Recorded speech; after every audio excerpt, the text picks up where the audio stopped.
America president Donald ట్రంప్కు ఖతారు ప్రభుత్వం super gift ఇచ్చింది. 747 jumbo jet విమానాన్ని కానుగ్గా ఇచ్చారు. ఈ సరికొత్త విమానాన్ని తాజాగా ట్రంప్ అందరికీ చూపిస్తూ అధికారికంగా ప్రారంభించారు. ఇక నుంచి తాను ఎక్కడికి వెళ్లాలన్నా, ఏ దేశానికి ప్రయాణం చేయాలన్నా ఈ విమానంలోనే వెళ్తానని ట్రంప్ ప్రకటించాడు.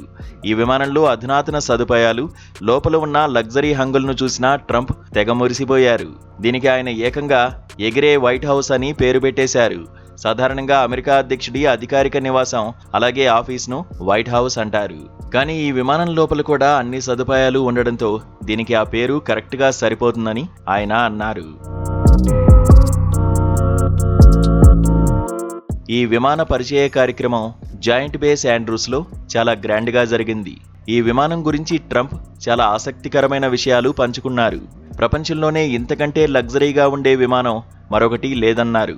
విమానం లోపల చేసిన ఇంటీరియర్ డిజైన్ గానీ, ఇందులో వాడిన పవర్ఫుల్ ఇంజిన్ల క్వాలిటీ గానీ నిజంగా అద్భుతంగా ఉన్నాయన్నారు.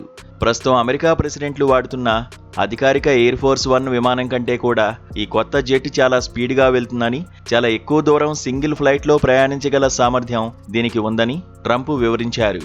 ఇంత గొప్ప, ఖరీదైన కానుకను తనకు అందించినందుకు ఖతార్ దేశానికి ట్రంప్ థ్యాంక్స్ చెప్పారు. త్వరలోనే అమెరికా 250వ స్వాతంత్ర్య దినోత్సవ వేడుకలను చాలా పెద్ద ఎత్తున జరుపుకోబోతోంది. ఈ చారిత్రాత్మక వేడుకల్లో భాగంగా నిర్వహించే ఎయిర్ షోలో ఈ కొత్త జంబో జెట్ విమానం కూడా పాల్గొనే అవకాశం ఉందని ట్రంప్ హింటిచ్చారు.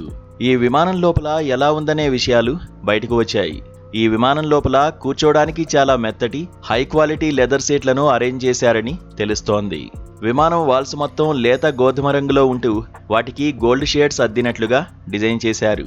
లోపలికి వెళ్తే ఏదో విమానంలో ఉన్నట్లు కాకుండా ఒక పెద్ద లగ్జరీ ప్యాలెస్లో ఉన్న ఫీలింగ్ కలుగుతుందని అమెరికా అధికారులు చెబుతున్నారు.